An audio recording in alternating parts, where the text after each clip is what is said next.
अनामिका एक दिन अपने पति राहुल से बोली, देखो ना, सामने वाली पड़ोसी राजेश भैया हर रविवार को अपनी जीन्स और टी शर्ट खुद धोते हैं। अपनी पत्नी पर बिल्कुल निर्भर नहीं रहते। उसकी पत्नी को कितना आराम है और एक आप हैं। राहुल ने मुस्कुराते हुए जवाब दिया, अरे हाँ, राजेश भैया ने अपनी पूरी कॉलेज लाइफ हॉस्टल में बिताई।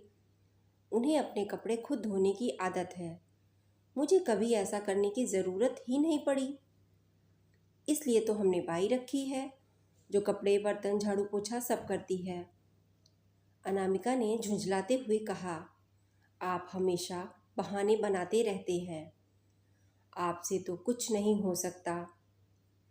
अगले दिन अनामिका फिर से शिकायत करते हुए बोली, और देखो, बगल वाले शर्मा जी को हर रविवार अपनी फैमिली को कार में बिठाकर घुमाने ले जाते हैं। कितना मज़ा करते हैं वो लोग। राहुल ने समझाते हुए कहा, हाँ, पर मैं कार चलाना नहीं जानता, और अगर हमने कार ले भी ली तो उसे चलाने के लिए ड्राइवर रखना पड़ेगा, जिससे खर्च और बढ़ जाएगा। अभी हमारा एक छोटा बच्चा है, बाइक से हमारा काम चल जाता है। मुझे नहीं लगता कि फ़िलहाल हमें कार की कोई ज़रूरत है।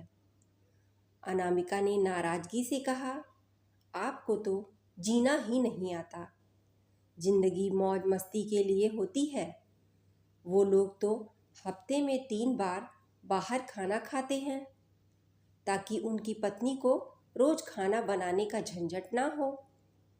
राहुल ने थोड़ी देर सोचा और फिर कहा, अगर तुम चाहो तो बाई को थोड़ा ज़्यादा पैसे देकर खाना बनवाने के लिए कह सकती हो, और अगर तुम कार चलाना सीख लो तो मैं एक कार भी खरीद लूँगा। अनामिका गुस्से में बोली, अगर मुझे ही कार चलानी है तो फिर आप किस बात के लिए हैं? आप तो सारी जिम्मेदारी बस मुझ पर ही डालना चाहते हैं। आपसे बात करना दीवार से सिर टकराने जैसा है। और देखिए, पीछे वाले मिश्रा जी अपनी पत्नी को हमेशा सोने के जेवर दिलाते रहते हैं। आप तो कुछ भी नहीं करते। राहुल ने ठंडे स्वर में जवाब दिया, मिश्रा जी बड़े व्यापारी हैं। उन्हें पता है कि सोने में इन्वेस्ट करना फायदे का सौदा है, पर हमारी आमदनी इतनी नहीं कि उनकी बराबरी कर सकें। वैसे भी तुमने कभी मिश्रा जी की पत्नी को सोने के जेवर पहने देखा है? अनामिका ने थोड़ा सोचकर कहा, नहीं, मैंने तो कभी नहीं देखा।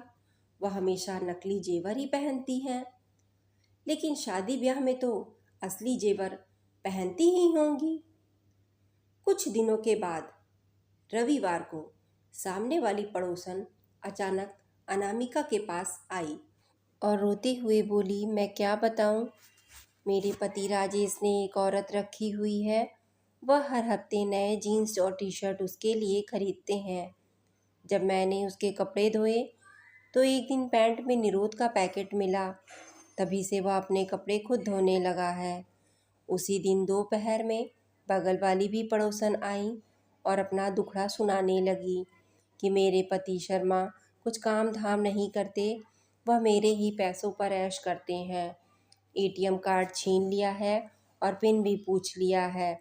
मैं बड़ी नौकरी करती हूँ, लेकिन मेरे पास खुद के खर्चे के लिए कुछ नहीं बचता। शाम होते पीछे वाली पड़ोसन भी आ पहुँची और बोली, मेरा पति मिश्रा सारे सोने के जेवर लॉकर में बंद करके रखता है। कहते हैं जब सोने के भाव बढ़ेंगे तब बेचेंगे। मुझे कभी पहनने के लिए भी नहीं देते। शादी ब्याह में भी मुझे नकली जेवर ही पहनने पड़ते हैं। अनामिका यह सब सुनकर स्तंभ रह गई। उसे समझ आ गया कि हर घर की अपनी परेशानियां होती हैं, जो बाहर से दिखती नहीं। उसके मन ही मन सोचा, शायद राहुल सही कह रहे थे। दूसरों की ज़िंदगी देखकर उनकी तुलना हमेशा करना सही नहीं होता। हर किसी की अपनी कहानी होती है और हमें अपनी ज़िंदगी में खुश रहना चाहिए। उस दिन के बाद अनामिका ने शिकायत करना कम कर दिया। दोस्तों, यह छोटी सी कहानी आपको कैसी लगी? कमेंट में अपनी राय ज़रूर शेयर करें।